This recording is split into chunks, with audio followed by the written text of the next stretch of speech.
Alors clairement déjà par rapport aux joueurs qui étaient dans l'effectif pour la saison 2014-2015, il reste qu'un seul joueur sur contrat qui est Antoine Mendy, dont on n'a pas encore aujourd'hui la certitude qu'il fera partie de l'effectif la saison prochaine. Il y a des discussions qui vont dans ce sens-là.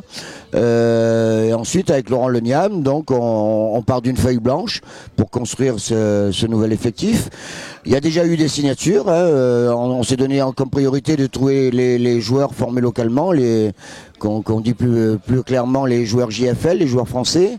Donc on a signé Axel Julien sur le poste de meneur de jeu. C'est quand même un joueur qui a été formé par Laurent Leniam à Hier-Toulon et qui est aujourd'hui dans l'équipe de France à Prime. Donc ça veut dire que c'est un vrai potentiel. Il l'a signé pour les 2 prochaines saisons à venir.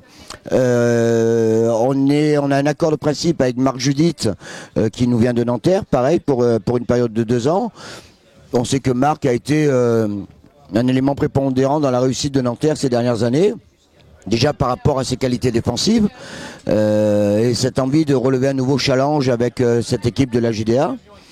On est pour parler avec Kevin Dinal qui est un peu dans la même configuration sans avoir obligatoirement le même profil que ce qu'on a fait avec Jacques Alinguet. Il vient du même club de Souffel où le coach fait un excellent travail avec ses joueurs pendant 1-2 ans et donc c'est un joueur qui a franchi le cap pour aller jouer en Pro A et donc on est très heureux si cette négociation pouvait se conclure sur le poste 4 français.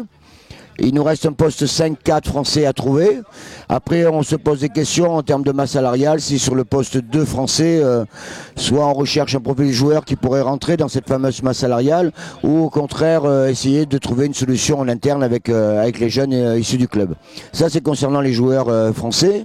Ce qui est compliqué aujourd'hui, parce que ces joueurs sont de plus en plus difficiles à approcher financièrement, vu qu'il y a une pénurie de talent et que tous les clubs aujourd'hui sont vraiment axés sur ce recrutement-là.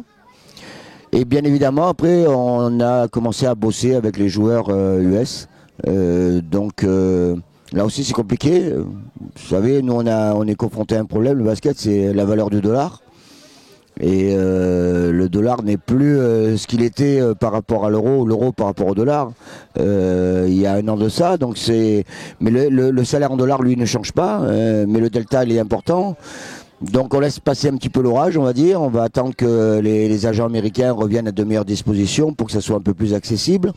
C'est pas pour autant qu'on a déjà fait 2 propositions à des joueurs sur un poste de meneur de jeu américain, sur un poste 2 américain aussi, et on est sur un poste 4 aussi en proposition aujourd'hui, qui sera étranger mais qui sera pas américain. Je ne peux pas vous en dire plus pour l'instant. Mais voilà, donc il y a un gros travail qui est fait. Et on est dans l'attente du retour de 2 à 3 contrats. Et il nous restera après, si on arrive à conclure tous ces contrats-là, trouver un vrai intérieur qui sera un joueur important dans l'effectif de Laurent Leniam, qu'il met en place aujourd'hui. Et ensuite un poste 3-2 américain aussi.